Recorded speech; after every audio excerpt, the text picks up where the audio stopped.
కుంభరాశి వారికి ఈ వారం చాలా వరకు అనుకూలంగా ఉంది. ద్వితీయ స్థానంలో శని బలంగా ఉన్నారు. వీరికి ఏలినాడు శని నడుస్తుంది. ఆరోగ్యరీత్యా చిన్న చిన్న డిస్టర్బెన్సెస్ ఉంటాయి తప్ప మిగతా అన్నీ బాగుంటుంది. అష్టమాధిపతి పంచమాధిపతి అయిన బుధుడు చతుర్థ స్థానంలో ఉన్నారు. అదేవిధంగా సప్తమంలో కేతు ఉన్నారు.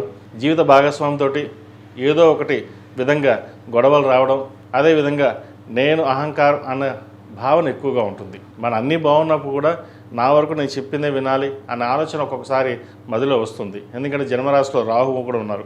రాహు బలంగా ఉన్నారు. అనుకోని సంఘటనలు, అనుకోని ఖర్చులు ఉండడం. అయితే ఒక్కొక్కసారి మీరు ఏదైతే ఎక్స్పెక్ట్ చేయరో అది రావడం.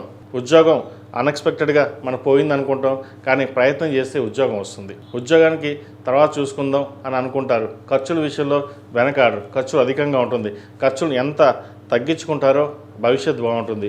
ఈ రాశిలో జన్మించిన స్త్రీలకు వృత్తి ఉద్యోగాల పరంగా సానుకూలంగా ఉంటుంది. వ్యాపార పరంగా చేసే ప్రయత్నాలు నష్టం వచ్చే అవకాశం గోచరిస్తుంది. ఏకపక్ష ధోరణితో వెళ్లకుండా 10 మందితో కలిసి వెళ్ళినట్లయితే మంచి ఫలితాలు ఉంటాయి. లేకపోతే ఇబ్బంది ఉండే అవకాశం గోచరిస్తుంది. సహోదరి మధ్య స్థిరాస్తులకు సంబంధించిన విషయవహారాలు గొడవ వచ్చే అవకాశం గోచరిస్తుంది. ఏదైనా సరే వాళ్ళకి ఎందుకు ఇవ్వాలి, అన్నీ మనమే తీసుకోవాలి అనే ఆలోచన కూడా ఎక్కువగా ఉంటుంది. ఇటువంటి ధోరణి పక్కన పెట్టి స్థిరాస్తు సంబంధించిన విషయవహారాలు సమానంగా వాళ్ళకి ఇవ్వాలి, మనం బాగుండాలి అనే ఆలోచనతో ముందుకు వెళ్ళాలి.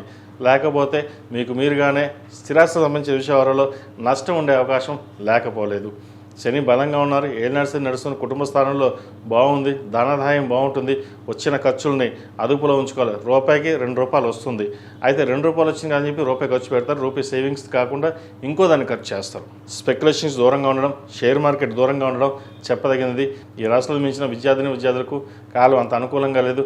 విద్య మీద శ్రద్ధ తగ్గడం, లేదా పై చదువు కోసం బయటికి వెళ్తామనడం, ఇటువంటి ఆలోచన ఎక్కువగా ఉంటుంది. కుటుంబ స్థానం అంత అనుకూలంగా లేదు.